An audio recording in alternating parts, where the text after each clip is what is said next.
Andrea Bellieni, 500 anni delle mura, anniversario importante per un monumento importante, forse il più importante per la città di Treviso? Beh, il monumento più importante della città di Treviso senza dubbio, anzi direi che coincide di fatto con la città di Treviso, è la forma della città rinascimentale e moderna. Sono un anello di 5 chilometri di verde, di acque, di opere murarie, di architetture. E è la nuova forma che la città ebbe nei primi decenni del Cinquecento e che tuttora oggi la caratterizza, cioè noi siamo abituati a pensare alla città di Treviso con quello che sta dentro alle mura di Treviso, per cui è qualcosa di più senza dubbio di un monumento.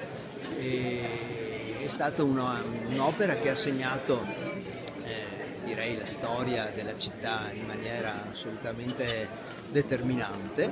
È stata un'opera difensiva soprattutto, che ha trasformato quella che era la dinamica molto vivace Treviso medievale in una fortezza moderna, con dei vincoli e delle rigidità e anche delle grosse limitazioni di tipo demografico, economico, un trauma vero che la città ha subito in quella fase e un trauma dal quale la città ci ha messo molti secoli a risollevarsi.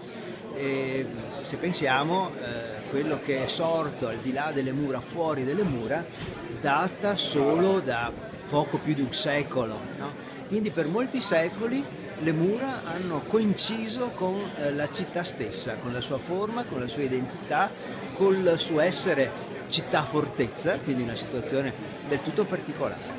Oggi come stanno le nostre mura? Beh, le nostre mura stanno, direi, discretamente, sono state riscoperte, diciamo, da qualche decennio, con nuova attenzione, nuova cura, dopo che per molti anni erano state veramente dimenticate, addirittura nascoste, direi, sotto una coltre verde che le aveva fagocitate. Qualcuno aveva addirittura pensato, proposto di abbatterle. Certamente, questo è stato tra l'altro per Treviso fortunatamente non è successo, ma in realtà è successo in moltissimi altri casi di città anche importanti, Bologna, Firenze, per parlare di alcuni casi italiani.